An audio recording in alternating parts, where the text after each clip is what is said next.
ये आप सामने देखी पार्थे ये मोर ब्रह्म कमल गछ जिते बेले मुझे आनी ता पर ठारू यार रिपोर्टिंग ठारू अपडेट करके तार किसी फर्टिलाइजर पर्यंत सब किसी आप सहित शेयर करते मझे जो ब्रह्म कमल गछ पूरा खराब हो जाता तार भिडियो आप सहित शेयर करते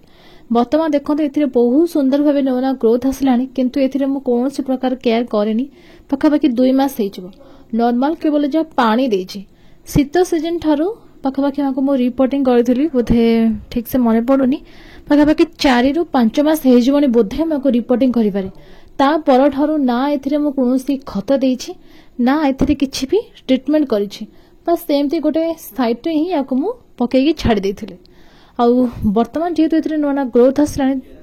तो मुझे भाविली कि एथिरे किछि फर्टिलाइजर दे देबी आ ये जो नुआ ग्रोथ आछि ये होछि तार मेन स्टाम्प एठो ही बाकी नुआ ग्रोथ सब आगो को बढ़िबो तो भाविली कि एटा होछि ठीक टाइम एबे मु एथिरे किछि फर्टिलाइजर दे देबी तो जो माने भी ब्रह्म कमल गछरे किछि फर्टिलाइजर देबा को भाबुछन्ती वर्तमान आपण एही फर्टिलाइजर को मध्ये सेथिरे अप्लाई करि परिबे तो डे न करी चलंतु आज भिडियोटी को आम आरंभ करबा कि जो आपण मोर ब्रह्म कमल गछ देखुछन्ती एथिरे किछि गोमफ्रेना बा गोड़ी मणिकर किछि मजी पड़ी चारा आपे आपे उठी जाइए और बर्तमान ए बहुत सुंदर फ्लावरिंग भी होछि तो या मत खोपाड़ा को जमार भी इच्छा ना तो भावुँ कि या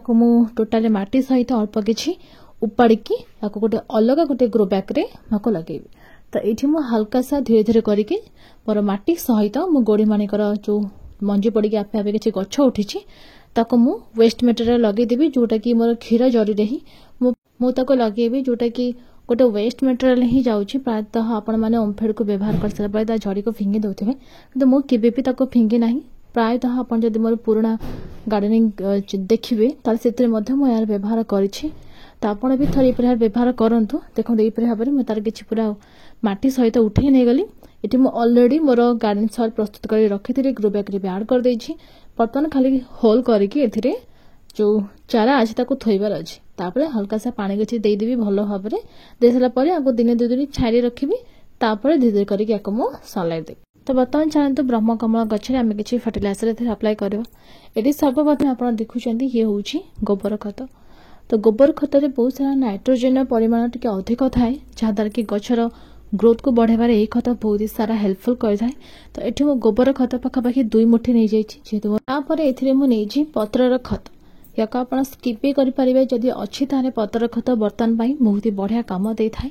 पत्रर खत रे मध्ये बहुत सारा न्यूट्रिएंट्स भी अवेलेबल अछि तो एठु मात्र मु गोटे मुठी नेछि जदि अछि आपण व्यवहार करंतो नहले या बदल रे आपण वर्मी कंपोस्ट वा जो जिया खत ताको मध्ये नै परिबे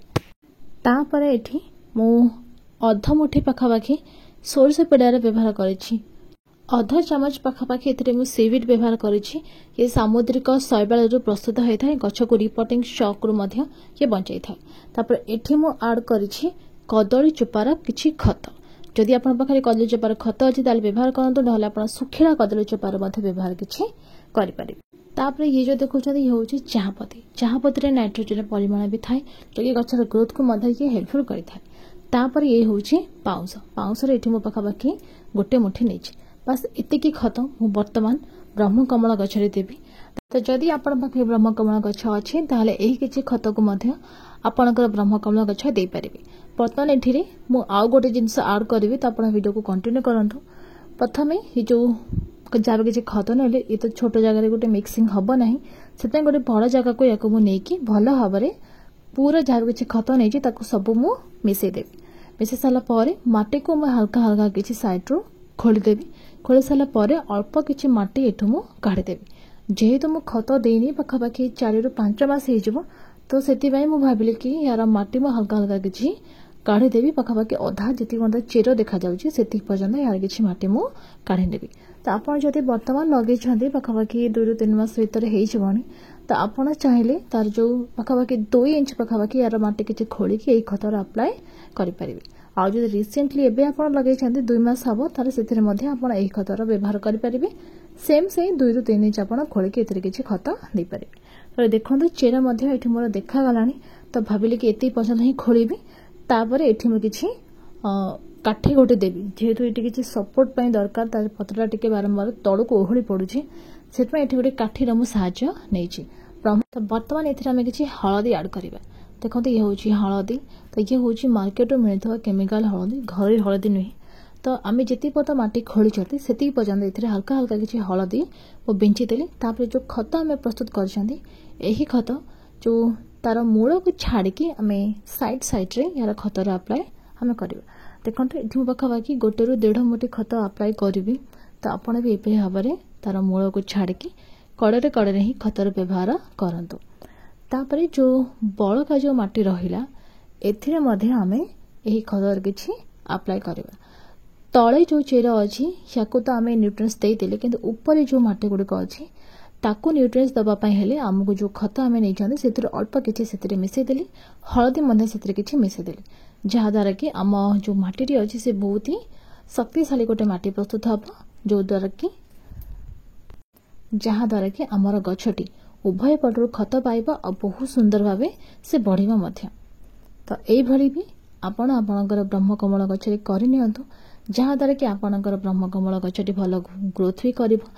आगको आसुवा टाइम रे ब्रह्मकमल गछरे फूल मध्य फुटिबो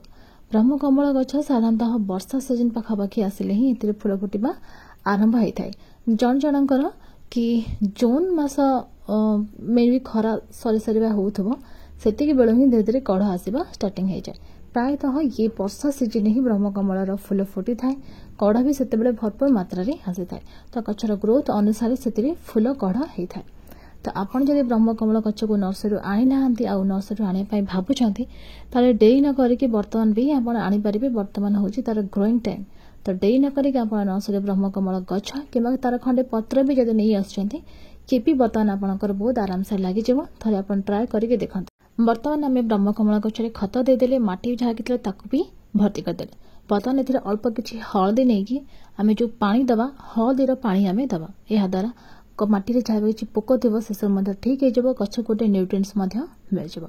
तो ये जो हल्दी वाला पानी अच्छी या आम अल्प अल्प करके आम ब्रह्मकमल गछ देदेवा जेहेतु ये मोर माटी टी हल्का ओदा थी से अल्प अल्प पानी व्यवहार करी आपंकर माटी सुखिला अच्छी ताल ए गोटे ग्लास आ गोटे ग्लास दे पारिबे।